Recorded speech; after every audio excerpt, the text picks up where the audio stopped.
Hello everyone, कैसे हैं आप सभी। आज बहुत लंबे टाइम बाद वापस से मिल रहे हैं और आज मैं आपको H P S C, H TET, D S S P, K V S, जितने भी आपके कॉम्पिटिटिव एग्ज़ाम है पी जी टी केमिस्ट्री के लिए, उनके लिए एक सीरीज़ लेकर आ रही हूँ। और इस सीरीज़ में हम क्या करेंगे बच्चों, इसमें पहले हम कंसेप्ट क्लियर करेंगे और साथ साथ उससे रिलेटेड जो भी पी वाई क्यू और रिलेटेड प्रैक्टिस क्वेश्चन हैं उनको करेंगे। ठीक है। सबसे फर्स्ट जो आपका कंसेप्ट आता है वो क्या आता है, Werner's theory. Werner's theory Werner ने दी थी। और क्या है इसका जो कंसेप्ट है, इन्होंने क्या कंसेप्ट दिया, इन्होंने प्राइमरी और सेकेंडरी वैलेंस का कंसेप्ट दिया। प्राइमरी वैलेंसी होती क्या है, प्राइमरी वैलेंसी आयनाइजेबल होती है and it is equal to the oxidation number of central metal atom. जो भी सेंट्रल मेटल एटम का ऑक्सीडेशन नंबर होता है उसके इक्वल होता है। ठीक है। आयनाइजेबल होती है तो आपको पता है ऑक्सीडेशन नंबर को हम किस किस में लिख सकते हैं, +1 में, -1 में, 0 में, इनमें लिख सकते हैं। पॉजिटिव भी हो सकती है, नेगेटिव भी हो सकती है। ठीक है, 0 भी हो सकती है। और जो सेकेंडरी वैलेंसी है, सेकेंडरी वैलेंसी है वो कैसी होती है, नॉन आयनाइजेबल होगी। कैसी होगी, नॉन आयनाइजेबल होगी and it is equal to coordination number of central atom. आपका जो भी कोऑर्डिनेशन नंबर होगा उसके इक्वल होगी। तो कोऑर्डिनेशन नंबर क्या होता है बच्चों, कितने नंबर ऑफ डोनर एटम आपके अटैच है किससे, जो सेंट्रल मेटल एटम है उससे, उसे ही हम क्या बोलते हैं, कोऑर्डिनेशन नंबर बोलते हैं। ठीक है। नेक्स्ट क्या है बेटा, जो ऑक्सीडेशन नंबर है वो 0 नहीं होगा, पॉजिटिव या नेगेटिव आयनाइजेबल की फॉर्म में होगा, आयनाइज होगा हमारे पास। ठीक है। एग्जाम्पल क्या है हमारे पास, कोबाल्ट NH3 की होल 6Cl3, इसका नेम क्या देंगे, हेक्सा अमीन कोबाल्ट क्लोराइड, ट्राइक्लोराइड। ठीक है, ये इसका नेम हो जाएगा। ये क्या सेंट्रल मेटल एटम है, ये लीगेंड है। और ये जो स्क्वायर ब्रैकेट दिखा रखी है इसी को क्या बोलते हैं, कोऑर्डिनेशन एंटिटी या कोऑर्डिनेशन स्फीयर बोलते हैं। ठीक है। ये क्या है बेटा, काउंटर आयन है, बाहर जो लगा हुआ है ये क्या है, काउंटर आयन है। उसके बाद है प्राइमरी वैलेंसी। प्राइमरी वैलेंसी कैसे फाइंड आउट करेंगे इसके अंदर, प्राइमरी वैलेंसी मैंने आपको बता दिया था क्या होता है कि कितने आपका ऑक्सीडेशन नंबर है सेंट्रल मेटल एटम का। ठीक है, तो वो क्या है, इसका निकालना है कोबाल्ट का सेंट्रल मेटल एटम का ऑक्सीडेशन नंबर, इसको हमने x मान लिया। NH3 क्या होता है, न्यूट्रल होता है, तो 6 × 0 प्लस में इसमें -1 चार्ज है, 3 × -1 = 0। तो x -3 = 0, x कितना आ गया, +3। तो कोबाल्ट का चार्ज कितना आ गया इसमें बेटा, +3 चार्ज आ गया। सेकेंडरी वैलेंस कैसे निकालते हैं, कोऑर्डिनेशन नंबर होता है। कोऑर्डिनेशन नंबर क्या होता है, number of ligand multiply density. और ये कितना आ जाएगा, 6 × 1। कितने नंबर ऑफ लिगेंड अटैच है, कितने number of donor atom attach है, 6। और नाइट्रोजन डोनेट कर रहा है तो डेंसिटी 1 हो जाएगी, तो 6 × 1 कितना आ जाएगा, 6 आ जाएगा। आई होप से आपको ये प्राइमरी वैलेंस और सेकेंडरी वैलेंस निकालनी आई होगी। अभी एक बार इसका स्ट्रक्चर देखते हैं। ये इसका स्ट्रक्चर है, कोबाल्ट जिसके साथ 6 NH3 अटैच है उनको तो हमने सॉलिड लाइन से शो कर दिया है, और जो बाहर काउंटर आयन प्रेजेंट है इनको हमने डॉट से शो कर दिया है। तो ये जो डॉट है ये प्राइमरी वैलेंस को शो कर रहे हैं, और ये जो सॉलिड लाइन है ये क्या शो कर रही है, आपके सेकेंडरी वैलेंस को शो करते हैं। ठीक है, अभी नेक्स्ट एग्जाम्पल करते हैं। नेक्स्ट एग्जाम्पल में क्या है, कोबाल्ट NH3 की होल 5Cl Cl2 है। हमें ऑक्सीडेशन नंबर निकालना है, प्राइमरी वैलेंस से निकालनी है। तो कैसे निकालेंगे, कोबाल्ट का हम x मान लेंगे, प्लस में 5 × 0 आ जाएगा, प्लस -1 1 × -1। क्लोरीन का कितना है बेटा, -1 चार्ज होता है तो 1 × -1 हो जाएगा, प्लस में 2 × -1 = 0। जो क्लोरीन है उस पर -1 चार्ज है तो 2 × -1 कितना आ जाएगा, 0 आ जाएगा। x -1 1 × -1 -1 -2 = 0। x की वैल्यू कितनी आ गई है, +3 आ गई। सेकेंडरी वैलेंस कैसे निकालेंगे, हाँ कोऑर्डिनेशन नंबर निकालना है। आपके 5 अमोनिया अटैच है तो 5 × 1, क्योंकि नाइट्रोजन डोनेट करता है, क्लोरीन आएगा, प्लस में 1 × 1 = 6। कितना कोऑर्डिनेशन नंबर आ गया इसका, कितना सेकेंडरी वैलेंस आ गया, 6 आ गया। अब इसका स्ट्रक्चर ड्रॉ कर लेंगे। स्ट्रक्चर कैसे ड्रॉ करेंगे, यहाँ पे कोबाल्ट आ गया, अमोनिया आ गया आपका 1 2 3 4 5 6, 6 जगह पे क्या आ गया है आपका, 5 जगह पे अमोनिया आ गया है, एक जगह पे क्लोरीन आ गया, और जो बचे हुए डैश डैश है ये क्या शो कर रहे हैं, क्लोरीन को शो कर रहे हैं, जो कि क्या है, प्राइमरी वैलेंस। और ये जो क्लोरीन है अंदर वाला ये दोनों की तरह एक्ट करेगा, प्राइमरी वैलेंस की तरह भी और सेकेंडरी वैलेंस की तरह भी। यहाँ तक आई होप से आपको समझ आया होगा बेटा। अगर आपको लग रहा है कि मैम की स्पीड ज़्यादा है तो आप मुझे कमेंट में करके बता सकते हैं कि मैम आप थोड़ा सा स्पीड डाउन करें, या फिर अगर आपको कोई भी डाउट है, कुछ भी ऐसा लग रहा हो जो नहीं समझ आया हो, तो वो भी आप कमेंट डाउन में लिख के मुझे बता सकते हैं। नेक्स्ट आपका टॉपिक है to find moles of AgCl precipitated. कितने नंबर ऑफ मोल्स जो AgCl के वो प्रेसिपिटेट हुए हैं पर मोल ऑफ कंपाउंड, कंपाउंड के एक मोल पे विद एक्सेस AgNO3, जब भी आप किसी भी कंपाउंड की रिएक्शन करवाओगे AgNO3 के साथ तो कितने नंबर ऑफ मोल्स HCl के प्रेसिपिटेट हुए हैं वो अब हम आगे देखेंगे। रिएक्शन विद एक्सेस AgNO3, इसमें क्या है बेटा, आपके पास कोई भी कॉम्प्लेक्स है ClX नेगेटिव है, ये एक्सेस ऑफ AgNO3 के साथ जैसे रिएक्शन करी तो जो जितने भी क्लोरीन आपके बाहर थे काउंटर आयन की फॉर्म में थे वो सारे के सारे क्या है प्रेसिपिटेट हो जाएंगे AgCl की फॉर्म में और सेटल डाउन हो जाएंगे और वाइट पीपीटी इसके अंदर बनेंगे। अब इसमें कितने बनेंगे बेटा, जितने आपके काउंटर आयन है। तो ऐसा क्वेश्चन आप सेकेंडों में सोल्व कर सकते हो अगर आपको ट्रिक पता है कि कितने AgCl प्रेसिपिटेट होंगे, तो 2 AgCl आपके प्रेसिपिटेट हो जाएंगे। नेक्स्ट आपका उसी से रिलेटेड हम क्वेश्चन कर रहे हैं। फॉर्मूलाज आपको इधर लिख रखे हैं, आपको बताना है कितने नंबर ऑफ मोल्स जो है AgCl के वो प्रेसिपिटेट हो रहे हैं पर mole of compound with excess AgNO3, excess AgNO3 के साथ में। फर्स्ट क्या है बेटा आपका पैलेडियम क्लोराइड .4NH3। सबसे पहले आपको इसका कोऑर्डिनेशन कॉम्प्लेक्स बनाना पड़ेगा क्योंकि बिना कोऑर्डिनेशन कॉम्प्लेक्स बनाए आप नहीं बता सकते थे कि उसमें कितने AgCl प्रेसिपिटेट हुए हैं। तो पैलेडियम आपने ऐसे एज इट इज़ रख दिया, NH3 की होल 4 कर दिया और Cl2 बाहर आ जाएगा काउंटर आयन की फॉर्म में। तो आपको पता है जितने भी बाहर काउंटर आयन बन रहे हैं वो सारे के सारे Cl क्या हो जाएंगे, प्रेसिपिटेट आ जाएंगे। तो 2 AgCl इसमें क्या हो रहा है, प्रेसिपिटेट हो रहे हैं। उसके बाद क्या है NiCl2.6H2O, तो इसको भी हमें लिखना पड़ेगा कोऑर्डिनेशन कॉम्प्लेक्स की फॉर्म में। तो निकल H2O की होल 6 और Cl2, ठीक है। तो इसमें कितने प्रेसिपिटेट हो रहे हैं, 2 Cl2 प्रेसिपिटेट हो रहे हैं।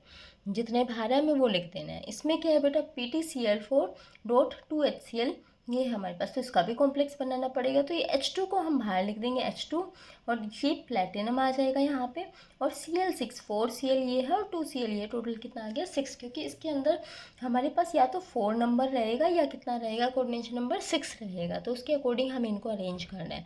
तो इसमें कितने Cl है बेटा, एक भी Cl नहीं है, कोई भी काउंटर आयन नहीं दिख रहा, हमें नेगेटिव काउंटर आयन काउंट करना है बेटा। यहाँ पे एक भी नहीं है तो कितना आ जाएगा, 0 आ जाएगा। उसके बाद क्या है आपका थर्ड वाले 0 आ जाएगा। फिर फोर्थ क्या है आपका प्लेटिनम Cl2.2NH3, ठीक है। प्लेटिनम एज इट इज लिख दिया। अब ये 2 और 2 मिला के 4 हो रहे तो हम इनको एज इट इज लिख देंगे NH3 की होल 2 और Cl2। तो टोटल कितने बाहर कितने Cl है, एक भी नहीं है, तो इसका भी कितना आ जाएगा, 0 आ जाएगा। आई होप से आपको ये क्वेश्चंस का कंसेप्ट थोड़ा सा पता लगा होगा और पेपर में आप इसे आराम से कर पाओगे। फिफ्थ जो क्वेश्चन है वो आपको खुद से करना है, आप नोट डाउन कर लो क्या है। कोबाल्ट NH3 की होल 6 Cl3 और ये क्या है AgCl3, इसमें प्रेसिपिटेट होंगे, तो आपको ये खुद से फाइंड आउट करना है, ठीक है। अभी बढ़ते हैं नेक्स्ट टॉपिक पे। नेक्स्ट टॉपिक है आपका compare the conductivity of the following compound. In compound की आपको कंडक्टिविटी फाइंड आउट करनी है बेटा। ये इस टाइप का क्वेश्चन भी आपका इंपॉर्टेंट है, इससे भी क्वेश्चंस पूछे जा चुके हैं। फर्स्ट कंसेप्ट क्या रहेगा, नंबर ऑफ आयन, जितने ज़्यादा नंबर ऑफ आयन रहेंगे कंडक्टिविटी भी क्या है उतनी ज़्यादा रहेगी आपकी। उसके बाद क्या है ए क्या है CuNH3 की होल 6 Cl3, तो ये एक अलग आयन बन गया और Cl3 आपका अलग आयन बन गया। तो ये अलग बना तो यहाँ पे नेगेटिव था, -1 था, 3 -1 थे तो यहाँ पे +3 हो जाएगा, ठीक है। इसको हमने आयन्स में ब्रेक कर लिया है। टोटल कितने आयन हो गए, इसके 1 आयन और इसका 3 आयन, टोटल कितने आ गए, 4 आयन हो गया है।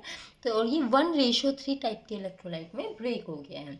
ऐसे ही आपका ये है, इसको भी आप ब्रेक कर लोगे, यहाँ पे -1 है, -2 हो जाएगा, उधर जाके ऊपर +2 हो जाएगा, ठीक है। यहाँ पे आप मेंशन कर लेना +2। तो आपके दो टाइप में ये ब्रेक हो जाएगा, एक तो 2 Cl नेगेटिव में और एक इसमें। तो टोटल कितने हैं, 1:2 टाइप का इलेक्ट्रोलाइट है और टोटल कितने आयन है, 1 + 2 कितना आ जाएगा, 3 आयन हो जाएंगे। ऐसे ही क्या है CuCl2NH3 की होल 4 Cl है, तो इसमें भी आप ऐसे ही ब्रेक करोगे इसको, यहाँ पे Cl नेगेटिव ऊपर जाके प्लस हो जाएगा, एक ये बन जाएगा, ये टोटल कितने आयन हो जाएंगे, 2 आयन हो जाएंगे। अब इसमें कितने नंबर ऑफ आयन है बेटा, इसमें 4 आयन है, इसमें कितने आयन, 3 आयन है, इसमें 2 आयन है। तो जितने ज़्यादा नंबर ऑफ आयन्स होंगे, मैंने कंसेप्ट बताया था आपको, उतनी ज़्यादा क्या हो जाएगी, कंडक्टिविटी हो जाएगी। तो आपके कितने नंबर ऑफ आयन्स है इसमें, सबसे ज़्यादा किसमें है बेटा, ए में 4 आयन सबसे ज़्यादा, उसके बाद इसमें, फिर इसमें, मतलब ABC का ऑर्डर आपका इसका रहेगा, ठीक है।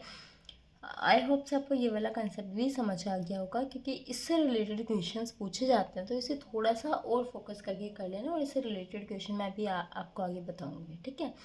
नेक्स्ट है difference between double salt and the complex salt. Double salt और कॉम्प्लेक्स सोल्ट में क्या क्या डिफरेंस होता है। डबल सोल्ट क्या होता है बेटा? Dissociate into ions in solution but soluble in solid form. ये डिसोसिएट हो जाता है, टूट जाता है आयंस की फॉर्म में, बट सोल्यूबल होता है किसमें? सॉलिड की फॉर्म में, मतलब सॉलिड फॉर्म में ये स्टेबल मिलता है हमें। और ये क्या है? Do not dissociate into solution, ये कभी भी डिसोसिएट नहीं होता है सॉल्यूशन के अंदर, कभी भी नहीं टूटेगा सॉल्यूशन के अंदर, और ये ब्रेक हो जाएगा। Give test of each ion, इसमें जितने भी आयन प्रेजेंट होंगे ये सभी का टेस्ट देगा। और ये क्या है? Do not give test of each ion, ये हर एक आयन का टेस्ट नहीं देगा। ये स्टेबल होता है सॉलिड में भी और सॉल्यूशन में भी, बट ये किस में स्टेबल था? सिर्फ सॉल्यूशन फॉर्म में स्टेबल था, ठीक है। एग्जाम्पल जैसे मोर साल्ट देखो, मोर साल्ट क्या होता है? फेरस अमोनियम सल्फेट, FAS करके आप इसको याद कर सकते हो। फेरस अमोनियम सल्फेट मतलब फेरस और अमोनिया की सल्फेट है आपके पास, एक तरफ FeSO4 एक तरफ NH3 NH4 की होल टू SO4 और .6H2, और ये किस में ब्रेक होगा बेटा? Give test of each ion, तो जितने भी आयन है, आयरन, अमोनियम, अमोनियम आयन और सल्फेट, इन सब के क्या होंगे? टेस्ट आपको मिल जाएंगे, ठीक है। उसके बाद क्या है आपका? इसमें अगर हमने ये ले लिया जैसे पोटेशियम फेरोसाइनाइड, तो इसके अंदर क्या है आपके पास? पोटेशियम अलग आ जाएगा और ये अलग आ जाएगा, ये ब्रेक नहीं होगा कभी भी, ठीक है। ये आपको अच्छे से याद रखना है। मोहर साल्ट बार बार बोलना अपने आप को, क्या होता है? Ferrous ammonium sulphate, FeSO4 NH4 की होल टू और SO4 और 6H2, 6 वाटर मॉलिक्यूल इसमें, तो ध्यान रखना, इसको इंपॉर्टेंट फॉर्मूला है, ठीक है। नेक्स्ट क्या है आपका? पोटेशियम। पोटेशियम में क्या होगा? K2SO4 डॉट Al2SO4 की होल 3 डॉट 24H2O, ठीक है। इसमें क्या आएगा? K पॉजिटिव, Al3 पॉजिटिव और SO4, ये इनमें टूट जाएगा। इसका मीन्स क्या है? डबल सोल्ट जो है वो हमेशा टेस्ट देता है हर एक आयन का, ठीक है। नेक्स्ट क्या है आपका? Coordination polyhedra. पॉलीहेड्रा क्या होता है बेटा? कि आपके पास कोई भी मॉलिक्यूल दे रखा है, तो उसको आपको एक स्पेशल ज्योमेट्री के अंदर अरेंज करना है। जैसे AB2 है तो A यहाँ पे B आएगा, इसको B कर लीजिएगा, B AB2, ठीक है। AB2 ABB ये आ जाएगा हमारे पास, और AB3 क्या आएगा? ABBB, इसको क्या बोलते हैं? ट्राइगोनल प्लेनर बोलते हैं। क्या बोलते हैं? ट्राइगोनल प्लेनर बोलते हैं। AB4 में क्या आएगा? A1 2 3 4, ये क्या आ जाएगा? टेट्राहेड्रल आ जाएगा, टेट्राहेड्रल की फॉर्म में ये अरेंज हो जाएगा। उसके बाद AB4 है, ये चारों के चारों B है, ये एक प्लेन में आ जाएंगे हमारे पास, तो क्या बना देंगे? स्क्वायर प्लेनर बना देंगे। क्या बना देंगे? Square planar. नेक्स्ट है AB5। AB5 में क्या होगा? एक ट्राइंगल बनेगी, एक ऊपर जाएगा एक नीचे जाएगा, एक अबाव द प्लेन जाएगा एक बिलो द प्लेन, और ये जो ट्राइंगल बन रहा है ये कहाँ बन रहा है बेटा? आपका प्लेन में बन रहा है, ठीक है। तो ये क्या आ गया? ट्राइगोनल, क्योंकि ट्राइंगल टाइप बन रहा है, तो ट्राइगोनल बाय पायरामिडल, एक पायरामिड ऊपर है और एक पायरामिड नीचे है, ठीक है। नेक्स्ट है AB5। AB5 क्या होगा? स्क्वायर पायरामिडल, मतलब एक स्क्वायर है और एक पायरामिड टाइप शेप बन रही है, तो इसको क्या बोल रहे हैं? Square pyramidal. नेक्स्ट है AB6। AB6 क्या होता है बेटा? ऑक्टाहेड्रल होता है। इसमें भी चार ये प्लेन में रहेंगे, एक ऊपर जाएगा एक नीचे जाएगा, एक अबव द प्लेन रहेगा एक बिलो द प्लेन रहेगा, ऑक्टाहेड्रल, ठीक है। आई होप से बेटा आपको आज का ये कंसेप्ट क्लियर हुआ होगा। ये बिल्कुल बेसिक कंसेप्ट है, ये आप हमेशा से पढ़ते आए हो। मैंने ये इसलिए करवाया है क्योंकि बेटा हमें बेसिक टू एडवांस तक चलना है। बेसिक जानेंगे तभी हम एडवांस को और अच्छे से समझ पाएंगे, उन पर और अच्छी पकड़ बना पाएंगे, ठीक है। अगर आपको वीडियो अच्छी लगी हो तो ज़्यादा से ज़्यादा शेयर करना, इसको ज़्यादा से ज़्यादा अपना रिवाइज करना, प्रैक्टिस करना। कुछ भी डाउट हो तो मुझसे आप पूछ सकते हैं। Thank you for watching.